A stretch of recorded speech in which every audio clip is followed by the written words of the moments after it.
Hello everybody, welcome back. Today as well we have got to another video. In this video I'll show you how you can link Instagram to TikTok, but before that please do make sure to like our video, subscribe our channel, and yes, without any further delay, let's start.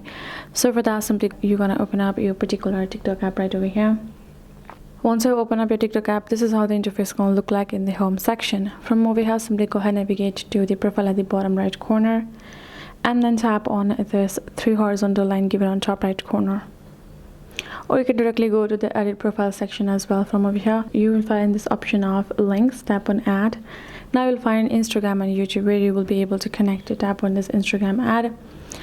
You gotta go ahead and log in with your Instagram over here. Once you have logged in, you will be able to get connected.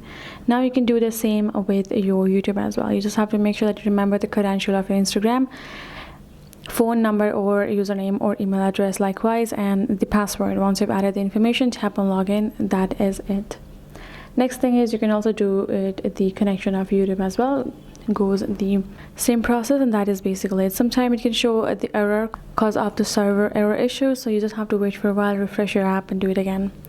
That's it for this video. Hope this video helped. Thank you so much for watching. I'll see you guys in our next video.